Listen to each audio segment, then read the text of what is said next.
the Trump administration has new plans for detaining migrant children, this time at the same Oklahoma Army base that once served as an internment camp for Japanese immigrants and Japanese Americans back in World War II.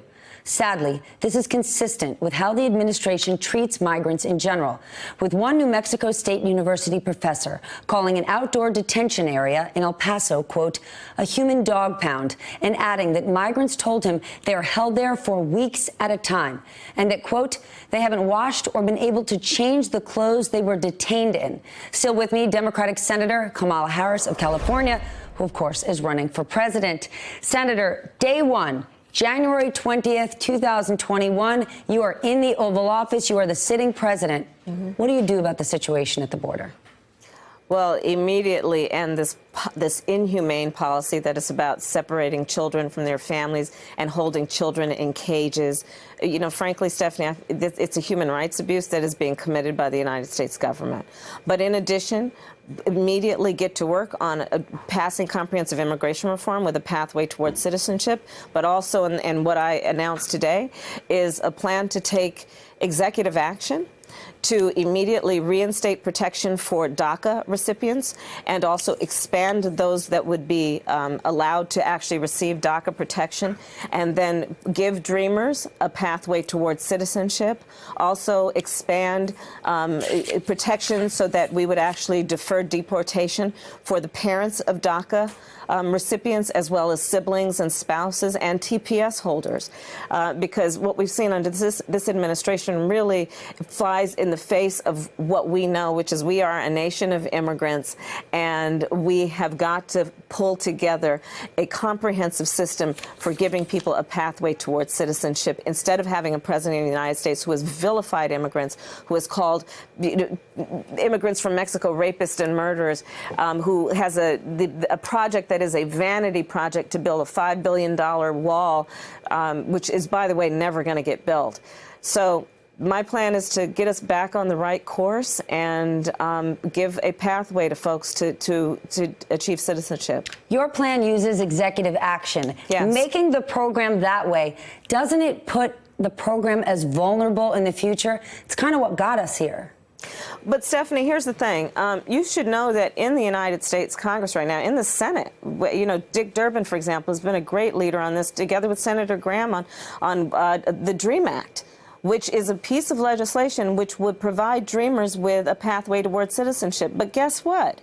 It hasn't been put on the floor for a vote because the president is not going to sign it.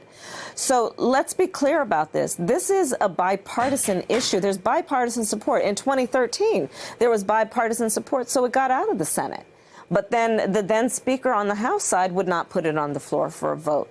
So when I am elected president, I'll take immediate action to immediately reinstate protection for DACA recipients. But I feel very confident that we will have and can get bipartisan support to get legislation passed. And I will be very clear with the United States Congress that I will sign legislation that is putting in place comprehensive immigration reform with a pathway towards citizenship. But does the system really work for the American people? You were in office when President Obama was. And day one, Mitch McConnell, who truly knows how the system works, rolled up his sleeves and said, I'm about to block you for the next 8 years. And in many ways, he was successful.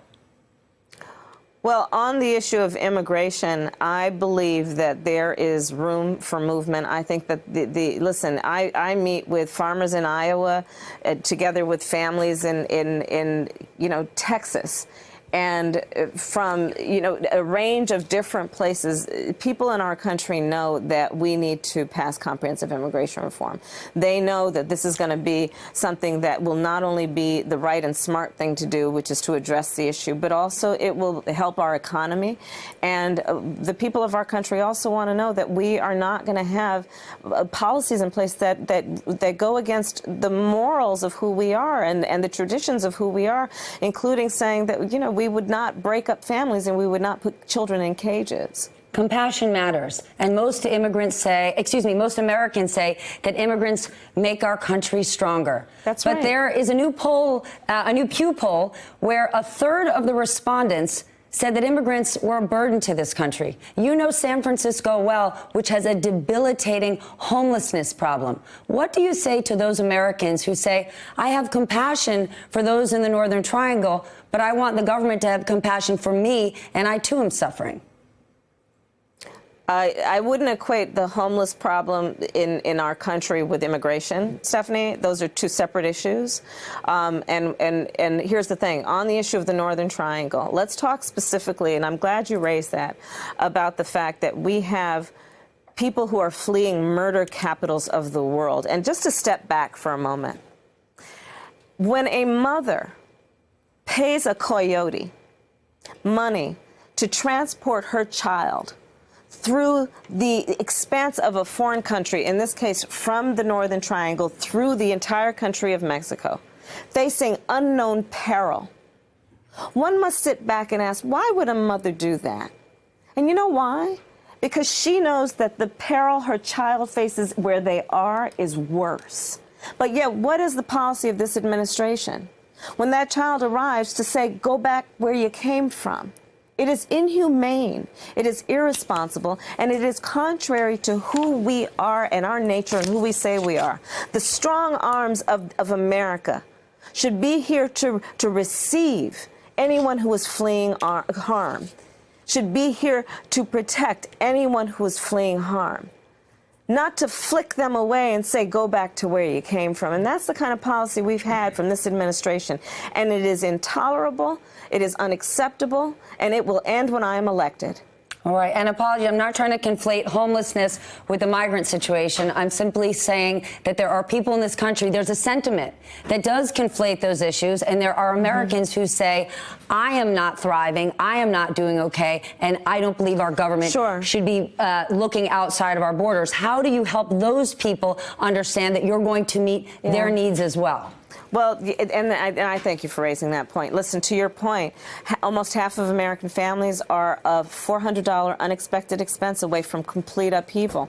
Part of how I'm going to address that is to change the tax code so that for families that are making less than $100,000 a year, they'll receive a $6,000 tax credit that they can receive it up to $500 a month, which will be all the difference between them being able to get through the end of the month or not. And when people ask, well, how are you going to pay for it? I will tell you, on day one, I'm going to repeal that tax bill that benefits the top 1% and the biggest corporations in our country.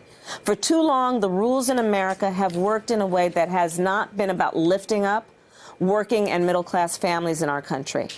And it's time that we stop and recognize that they deserve support, they deserve to be able to live and thrive with dignity and with a sense of knowing that their government is valuing them and is supporting them and not just concerned about the top 1%. Senator, there's so much more I'd love to get to. I want to talk about equal pay. Unfortunately, we are out of time. Please come back again. It was a night of a whole lot of breaking news. Yes. Senator Kamala Harris, I appreciate you joining me. Thank you. Hey there, I'm Chris Hayes from MSNBC. Thanks for watching MSNBC on YouTube. If you want to keep up to date with the videos we're putting out, you can click subscribe just below me or click over on this list to see lots of other great videos.